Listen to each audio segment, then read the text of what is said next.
Okay, I think we've probably given everyone enough time, so we'll make a start. And I should apologise up front if anyone hears any snoring in the background. That happens to be my dogs. So I just thought I should warn you all in advance. I'd like to welcome everyone today, and I'll start with the traditional acknowledgement to traditional owners. We acknowledge the traditional owners of the country throughout Australia and recognise their continuing connection to land, waters, and culture. We pay our respects to their elders, past, present, and emerging. Thank you. What I'd like to do now is to hand it over to Simon Foster. Simon's president of ABSIA, has been a long-standing member and a long-standing board member prior to that as well. And to kick us off, the first question I would pose to Simon is, as president, how do you spend your time and what are your priorities for this year? Thank you, Ian, and welcome everyone. Very happy to be kicking off our webinar week and lots of interesting things for you. So I'll start with the second part of that question. What are our priorities for 2021? So we have an expanded board now, and we've set up a number of subcommittees, and we want to continue working with our partners in government and expanding our relationships, very strong relationships with the ATO. We also have built up relationships with Digital Transformation Agency, Fair Work Commission, Bureau of Statistics, ACCC and Treasury, and starting to work with states, offices of state revenue. And it's really important to us to expand that and expand the reach of our members into other agencies. And there are a lot of significant activities going on for the next few years, most of which are actually topics in Webinar Week that are going to impact our members and digital service providers more broadly. In particular, STP Phase 2, we have DTA's Digital Identity Framework and digital identity more broadly. Federal government particularly spending hundreds of millions of dollars on that project. Operational framework review is going on. Work with the Fair Work Commission on the Modern Awards pay database. So it's taking some of their processes and building APIs on top of what was previously unstructured PDFs. PEPL e-invoicing. I mentioned the Bureau of Statistics. I believe that's going to be announced tomorrow in Webinar Week, and there's some really interesting stuff that they're looking to do. Consumer data right is also becoming front and center and impacting our members. So there's lots of things going on. It's also worth mentioning over the last year, JobKeeper, of which this is the final week, I believe, our members were very key in getting that done, and it was the STP infrastructure and the work on APIs over a decade that enabled that to be possible. And that's led to, I think, a change in the frame of mind of government of what can be done with software, which is great, and we're trying to put ABSIA and ABSIA members at the centre of that. We're also working on launching more fully into New Zealand. We now have a board member based in New Zealand, which is Emma Dobson, who's formerly of Westpac. So lots of things going on about providing value to our members. We're also looking at new forums where you can meet each other and exchange views. In terms of what I spend my time on, it's really two things. One is representing the organisation. There are a number of roles that, as president of ABSIA, that I take on, and also communicating both publicly and privately to other organisations, to government agencies, and with members. And I also work with our directors and the various subcommittees we have set up to see what is going on and where they need assistance. And in terms of those subcommittees, we'll start publishing those. You'll see some of this in our newsletter where we talk about what various board directors have done and in representative activity, but also opportunities that members have to get involved, be that in the e-invoicing subcommittee, there's a security subcommittee, we're also looking at consumer data right. So there's lots of things that you can get involved with and lots that we're doing right now. You're on mute, Ian. Sorry, thank you, Simon. That sounds exciting. I mean, that probably keeps you very busy. One of the questions that people often get posed, though, is when talking to prospective members, how do you explain to them the benefits of ABSIA and how you can choose to get more involved? And you've already sort of alluded to that second part in your earlier discussion. Thanks, Ian. So one of the things I didn't mention there is the great work that our staff, so Maggie and Donna, do both in arranging events like Webinar Week, but also in policy response. So for members, ABSIA is there to represent you and to respond to consultations and put the perspective of the industry, both members and non-members. But obviously you can have a more active involvement. We will ask for member input before we make representation to government. But also there's an opportunity to meet your peers and learn what they're doing. And not everything has to be competitive. There are opportunities to work together. It might be across different industry sectors where maybe, you know, I know syndicates and other sales activity has come from those relationships, but also to learn when others are having similar problems to you. And so that could be in the phrase of our annual conference, which will be later in the year, COVID willing. Things like we do open Zoom sessions, which is to try and meet together. Pre-COVID, we had sort of pub meetups, just small gatherings, unstructured, again, as an opportunity to meet other members. And as I mentioned earlier, we're going to start promoting over the next few weeks what our subcommittees are, how you can get involved, and we're very, very happy to have you know, members involved in those activities. Excellent, that sounds great. Now, I want to throw it open to our participants on the webinar to ask questions as well. But in order to give them some time, so prior to doing that, maybe if I just, one more question for you, Simon. You've already alluded to Webinar Week, which of course this is the kickoff for, but what can you tell us about this week's webinars? You know, why should the people find these interesting? Why do, you know, should they get involved? Sure. So we've got a broad number of agencies. So this afternoon we have Miggy, who's giving a presentation on Quietly Powerful, and maybe Ian, you can talk a little bit about that when I'm done. Sure. Tomorrow we have Martin Main from ATO, who was Assistant Commissioner for Digital Partnership Office and is being seconded elsewhere, but was, you know, key in coordinating between digital service providers and our industry and government around things like JobKeeper and COVID response. And we were very involved in that process. I mentioned already the ABS.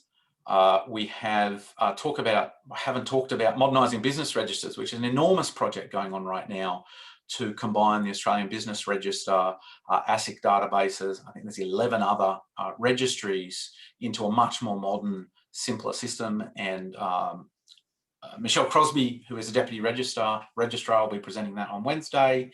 We have Consumer Data Right. We have Gateway Network Governance Body, which is a superannuation network, talking about cybersecurity and framework.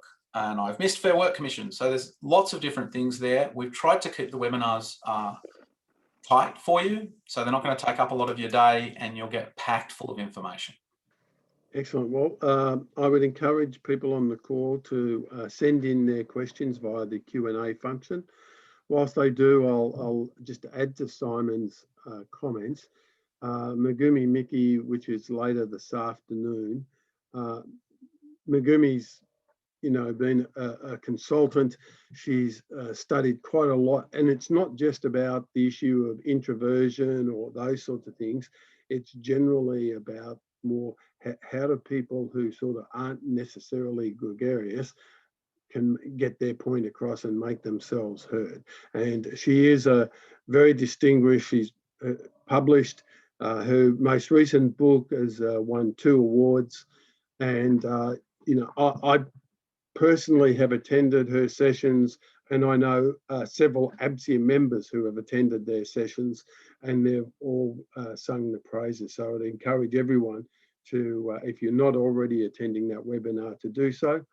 And if I touch upon John Shepherd's webinar tomorrow afternoon from the ABS, he literally I'm not sort of underplaying this, but literally what he's talking about is transforming the way the ABS gathers data. So anyone that's remotely interested in that topic, I'd have to say this is a must-see webinar.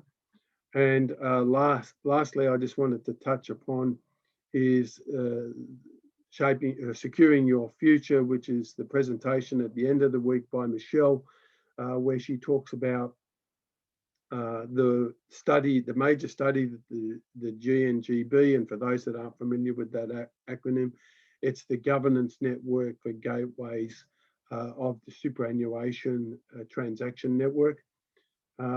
She's going to talk about a major study that they did jointly with PwC, looking at cybersecurity in the superannuation industry. ABSIA was involved in that.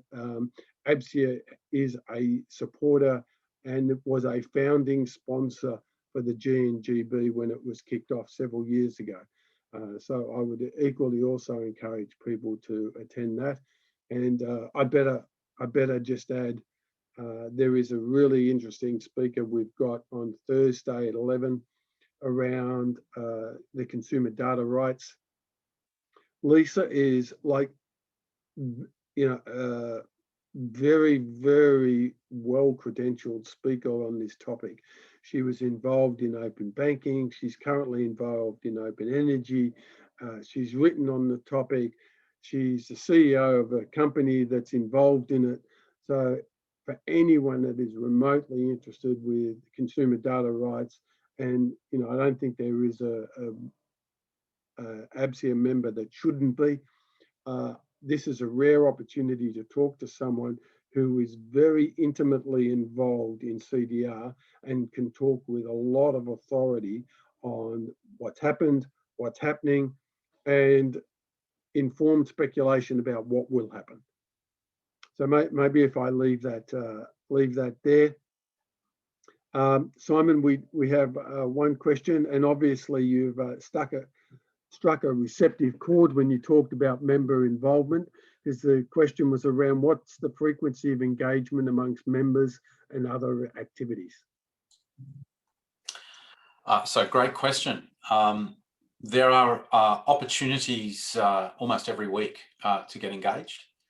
So obviously there is the webinar week. We've got this here. Our subcommittees meet regularly, most of them about once a month.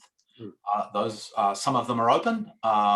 In fact, most of them are open, and we welcome contributions by any members. The other thing that will be happening over the next few months is the board directors are going to try and reach out to every one of you and have a conversation and see how can we better help you. I know Donna has been doing that as well, our operations manager. And we're very much open for the feedback and for what it is you want to see from this organisation. Now, one of the things we don't do very well in this country is promote ourselves and our successes. And if you look at JobKeeper, as I mentioned before, it was a pretty unique policy response in Australia compared to the rest of the world. And there's been a question asked, why was that? It was because it was possible. And that's a combination of technology and the technology providers that come from our members, but also what the government has done to enable us via wholesale products. Australia has, together with New Zealand, the highest penetration of cloud accounting anywhere in the world. It's well into more majority. That enables us in small businesses to do things that other jurisdictions just can't do. And so we're seeing that with ABS, and John Shepherd will be talking about that tomorrow.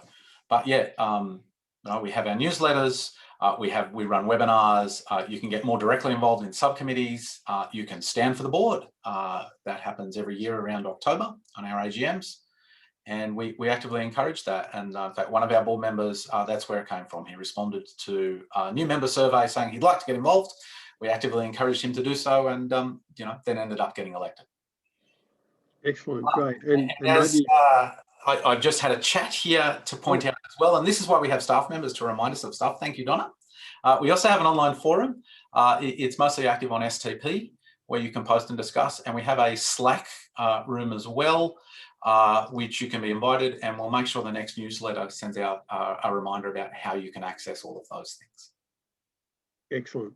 Well, it would be remiss of me, Simon, if I didn't take this opportunity to, in fact, highlight that one of my roles is I chair the Cybersecurity Committee for ABSIA, and I would welcome the involvement of any of our members who have an interest in that particular area. And we will be posting a notice shortly on the forum, soliciting for people to become involved in the committee. We have quite an ambitious but not overly aggressive work plan for the year. We have some capacity to take on some more if people have a particular interest outside of the areas we're already focusing on. And I would encourage you that if you are interested, reach out. We'd love to get you involved and love to get you on board.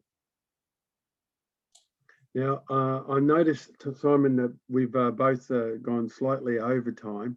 So maybe we should leave it there in the interest of finishing on time, or at least close to. I'd like to thank everyone for their attendance. Simon, if there's any last minute information that you wanted to provide, no, okay.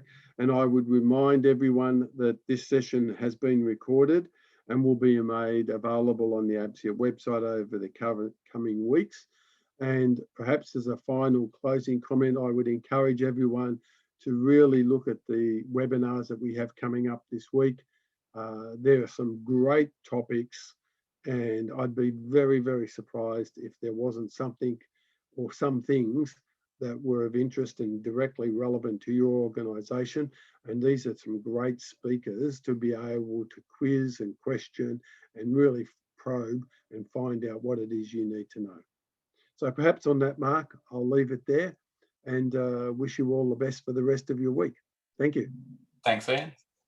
Thanks, everybody.